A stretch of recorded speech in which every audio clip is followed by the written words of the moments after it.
அதான் சொன்னாங்க. இப்போ என்னென்னா, நான் தான் சொன்னேன், இந்த கதை கரு வந்து நம்ம வீட்டில், நமக்கு தெரிஞ்சவங்க படம் பார்க்குறவங்க வீட்டில், இல்லை பேப்பரில் நியூஸில் படிக்கிறோம். இன்றைக்கி 3 விதம் தான்.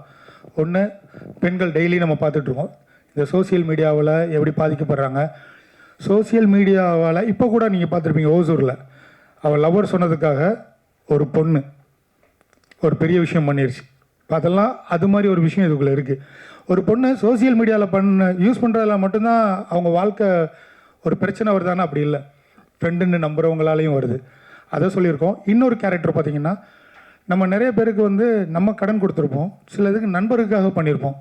அப்படி பாதிக்கப்பட்ட ஒரு நபர். இன்னொருத்தர் பார்த்திங்கன்னா, அவங்க வீட்டில் ஒரு பிரச்சனை.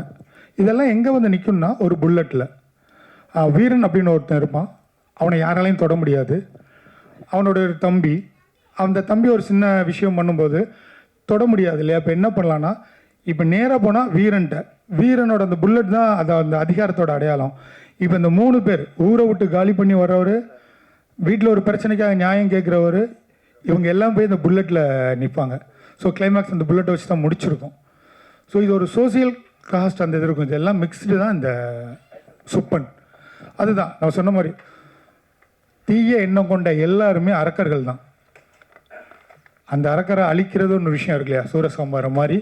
இதில் அப்படி தான் ரிவெஞ்ச் தான் எடுத்திருக்கோம். இது ஒரு பேசிக்காக சென்டிமெண்ட் இருக்கும், ரிவெஞ்ச் இருக்கும். ஒரு தாயை காப்பாற்றுறதுக்கு ஒருத்தன் எந்த ஸ்டேஜ் வரைக்கும் போகலாம், போகக்கூடாது.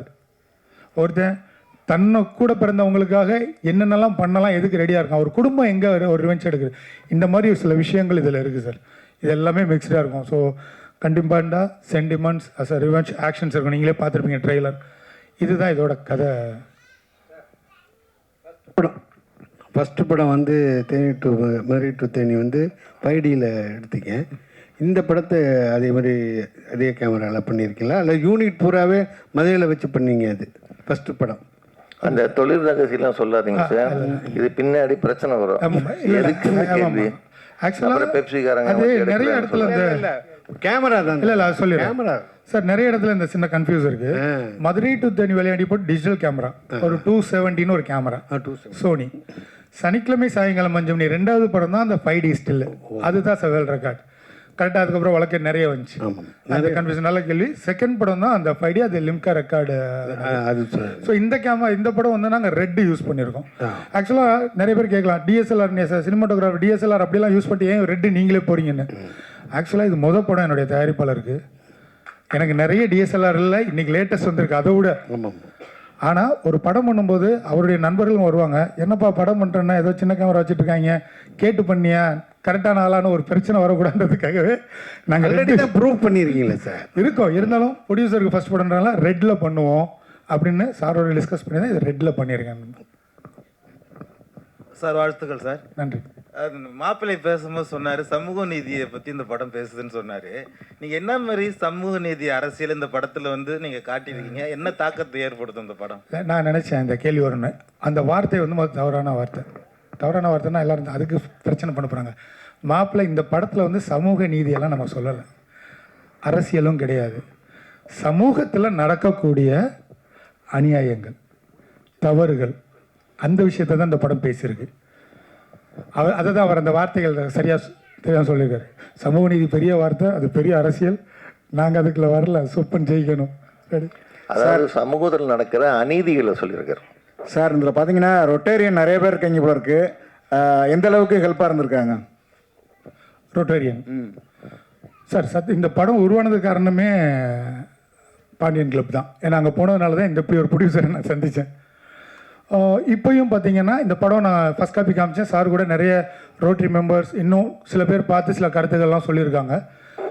இப்போ ரிலீஸ் அப்போவும் எங்களுக்கு ஒரு பேக் போனாக இருக்கதா ஃபுல் சப்போர்ட் ஒவ்வொரு ஊர்லேயுமே அவங்க இந்த படத்தை கொண்டு போகிறதா சொல்லியிருக்காங்க. காயத்ரி, மற்ற படத்துலலாம் அமைதியாக வருவீங்க போவீங்க, ஆனால் இதில் பயங்கர சந்தோஷமாக பேசுகிறீங்க, என்ன காரணம் சார்? நான் ஆமாம், ஒன்று என்னோடய சாங் சூப்பராக வந்திருக்கு, கரெக்ட். இன்னொன்று வெரி சாரி சார், பட் நான் அமைதியாக வந்து என்றைக்கு சார் பேசியிருக்கேன்? ஆக்சுவலி எல்லோரும் என்னை திருப்பி தான் கேட்பாங்க. எல்லா ப்ரெஸ் மீட்லேயும் படத்தில் இருக்கிற எல்லாரை விடையும் நீ தான் அதிகமாக பேசுகிறேன்னு தான் எனக்கு யூஸ்வலாக கேள்வியே வரும். நீ தான் ரொம்ப பேசுகிற அப்படின்ற ஒரு அது அது செல்லமாக தான் சொல்லுவாங்க, not as a complaint. But உண்மையாக சொல்கிறேன் சார், நான் அமைதியாக இருந்து நானே பார்த்ததில்லை, என்னோட அம்மாவும் பார்த்ததில்லை. நீங்கள் எப்போ சார் பார்த்தீங்க? நான் இன்னைக்கு தான் பார்க்குறேன். அதனால இருக்கலாம். இல்லை, அந்த ஃபங்க்ஷனுக்குலாம் பாலன் வந்ததில்லை. அது மாதிரி சிவானி சொன்ன உடனே 2 பாடலையும் அப்படியே மேடையில் பாடினீங்க, எப்படி மேடம்?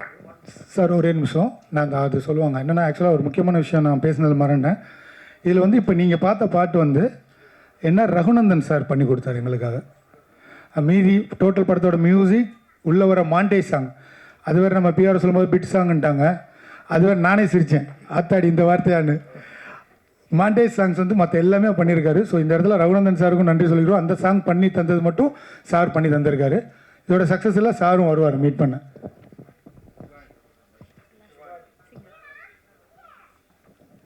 சொல்லுங்கள் சிவானி.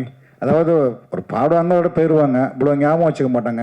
சொன்ன உடனே 2 பாட்டும் ஸ்டேஜில் பாடி காமிச்சிங்க, அந்த அனுபவத்தை சொல்லுங்கள். நான் ஆல்ரெடி சொல்லியிருக்கேன், பாடணுன்றது என்னோட மிகப்பெரிய கனவு. ஸோ அது ரொம்ப நாள் இது வந்துட்டு எனக்கு ரொம்ப நாள் ஆசை. எல்லா பாட்டுமே நான் கேட்குறது எல்லாமே மனசுக்குள்ளே என்றைக்குமே இருந்துகிட்டே இருக்கும். படிப்பை விட பாட சொன்னால் that's more you know favourite for me. So obviously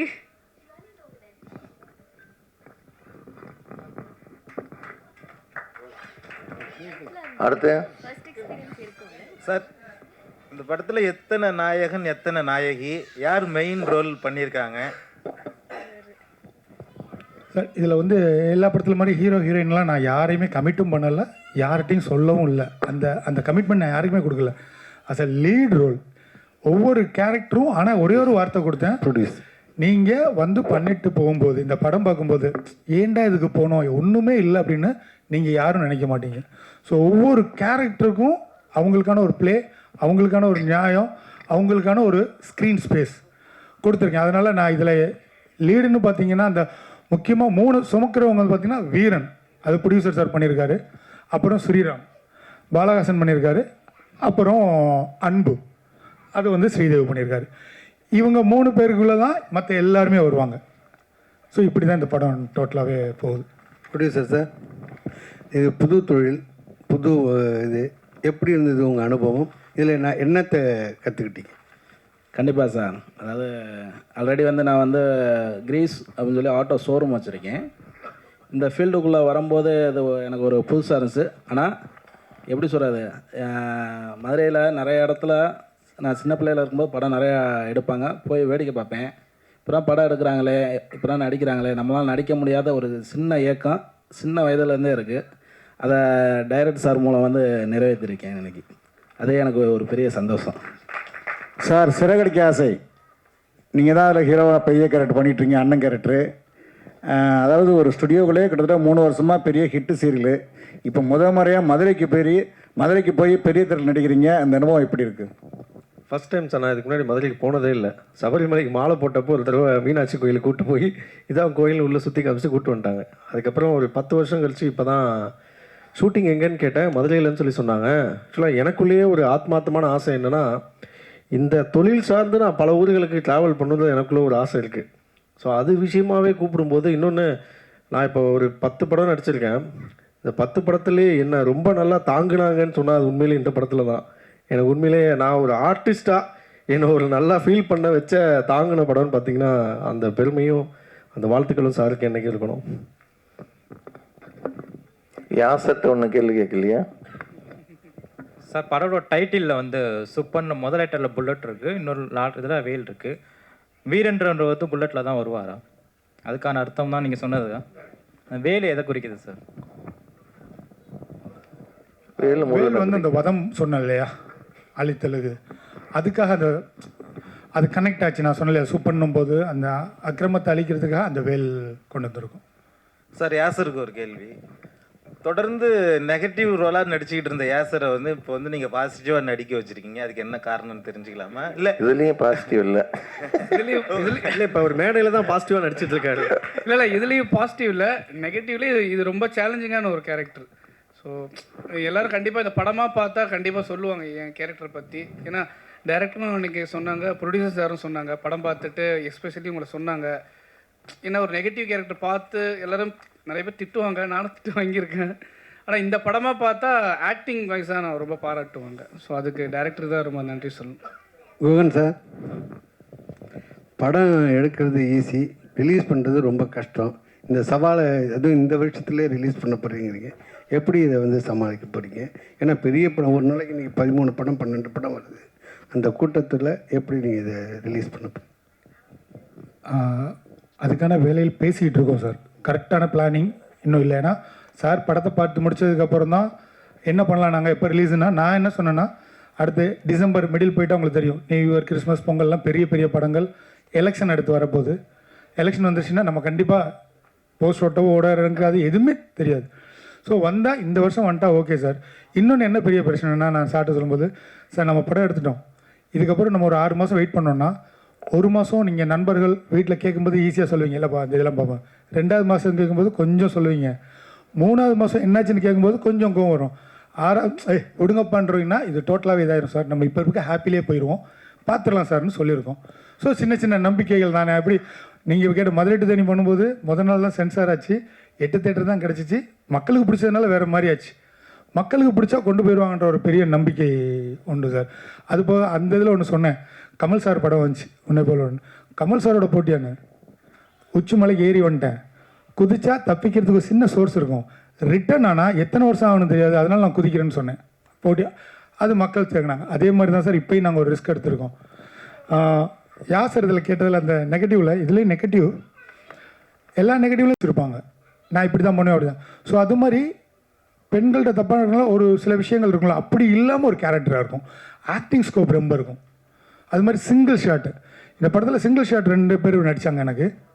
அதில் யாசரும் காயத்ரியும் ஒரு சாங் ஒரு இதில் பேசுவாங்க, கண்டினியூ டயலாக், ஒரு எமோஷன்ஸ் கட் பண்ணி போகலாமான்னாங்க, முடியவே முடியாது, எனக்கு சிங்கிள் ஷாட் தான் இது வேணும், அப்போ தான் ஒரு இரிட்டேட் வரும்னே பண்ணாங்க. அப்புறம் இன்னொரு சீன், முக்கியமான சீன், காயத்ரி கிட்ட கண்ணை இமிக்கக்கூடாது, எனக்கு கிட்டத்தட்ட நான் ஒரு அது வந்து ஒரு 50 செகண்ட்லேருந்து 1 மினிட்டை வரும், எனக்கு ஒரு லென்ஸ் செட் கண் இமைக்காமல் என்னை பார்த்துட்டே இருக்கணும் கேமராவை அப்படின்னு சொன்னேன். அதையும் சூப்பராக பண்ணியிருக்காங்க, ரொம்ப நல்லா வந்திருக்கும். அது மாதிரி நிறைய சேலஞ்ச் எல்லாருமே எடுத்துருக்காங்க, டே நைட் சொன்னது தான். ஸோ அதனால் ரெக்ஸ் எடுக்கணும் சார், கண்டிப்பாக இந்த வருஷத்தில் நம்ம வந்துடும். ஏன்னா இதை ப்ரொடியூசர்கிட்ட கன்ஃபார்ம் பண்ணிட்டு தான் நான் தைரியமாக சொல்கிறேன். தேங்க்யூ.